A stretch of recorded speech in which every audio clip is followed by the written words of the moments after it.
First question. In the story of the elephant and the red ant, what was the main reason the elephant and the red ant had to work together? What do you mean work together?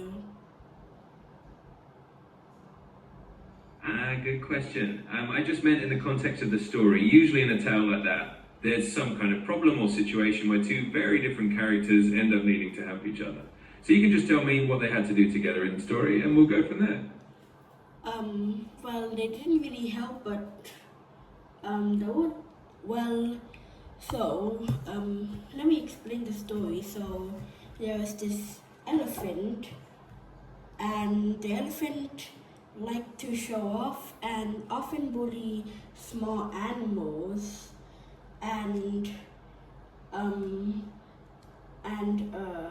yeah. I see. So the story starts off with the elephant kind of being a show-off and picking on the smaller animals. That makes sense as a starting point. All right, let's build on that. Here comes the next question. After the elephant showed off and bullied the smaller animals, how did the red ant come into the story? Well, the elephant was just walking down a path and spotted a red ant's nest, and the elephant said to move the nest, but the red ant said no because there were a lot of eggs and baby ants. So yeah, and the elephant smashes the nest and the ants must defend. So what the ants did was just to go on to the elephant and just bite until the elephant said sorry and will never bully small animals. Got it. So the red ant came into the story when the elephant basically tried to make them move and the ants had to defend their nest.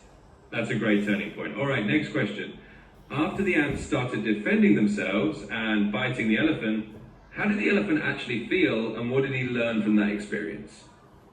The elephant was in pain, so the elephant just said sorry and will never bully the small animals again. And the ants heard that and just stopped. Perfect. That makes a lot of sense. So the elephant was in pain, realized what he did was wrong, apologized and learned not to bully smaller animals again. And the ants stopped once they had that. All right, let's keep going. Here's another question for you. After this whole event, did the elephant and the red ants come to any kind of understanding or become friends, or did they just go their separate ways? Well, they did become friends, and the elephant just never bullied the small animals ever again. So yeah. That's really nice. So in the end, they did become friends and the elephant learned his lesson for good. All right, I've got that noted down. We'll keep going with the next question whenever you're ready. Okay, so how many questions was it?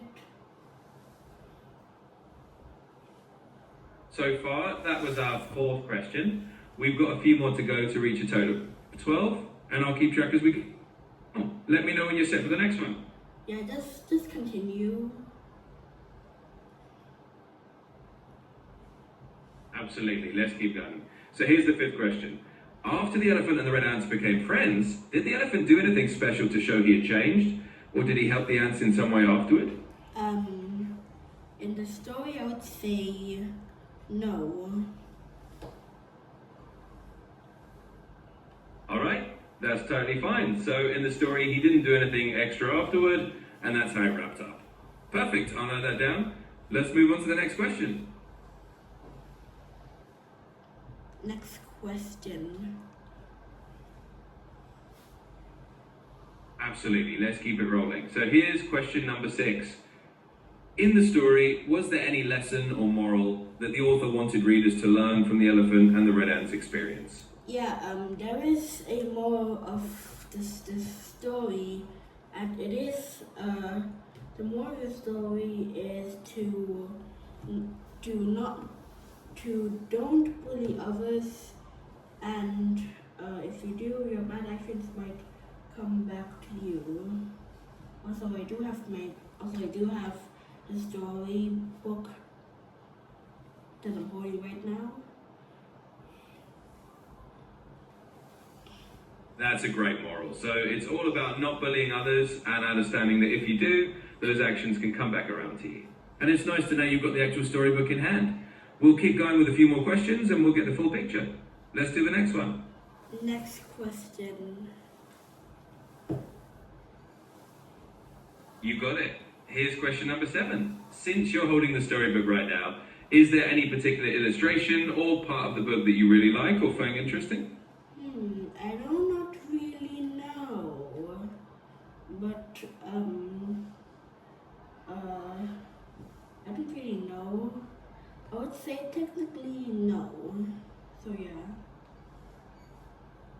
That's totally fine. So there's no particular illustration or part that stands out to you, and that's a perfectly good answer. Let's keep going with the next question then. Next question. Absolutely, let's keep it going. So here's question number 8. If you could add one more scene or a little twist to the story of the elephant and the red ant, what would you add to make it even more interesting? I would say it's already as interesting as it is, but I would say I would add I would add like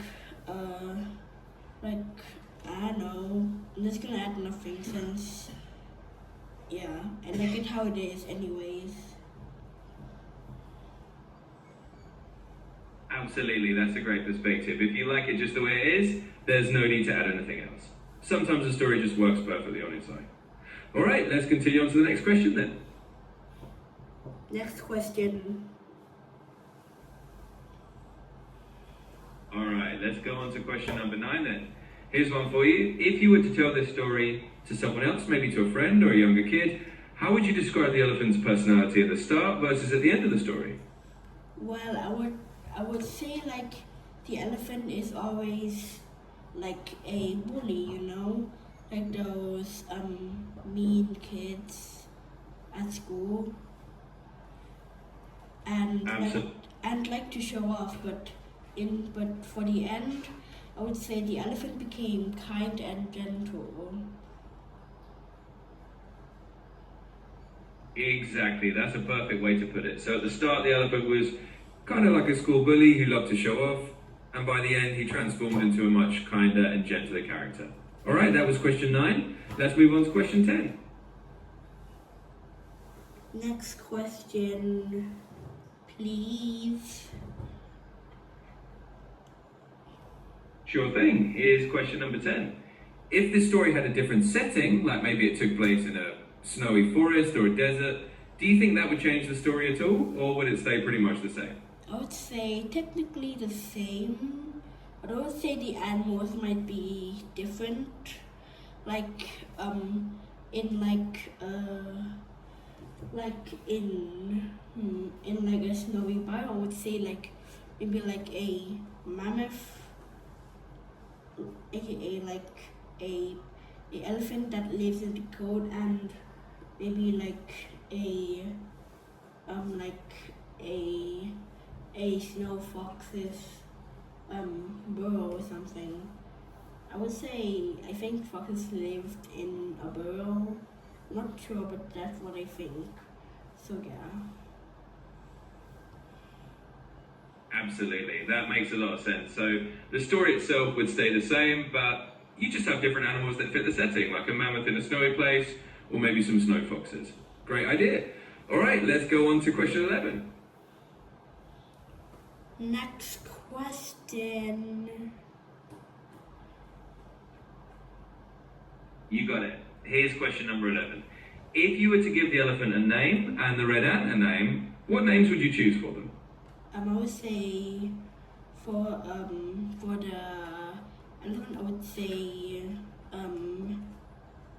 mammoth, because I don't know, it's the first thing that came into my mind. For the red ant, I would say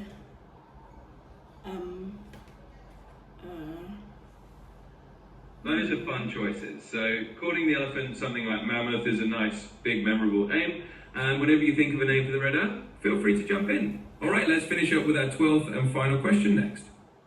Next question, please. Absolutely. Here we go with the final one. Question number 12.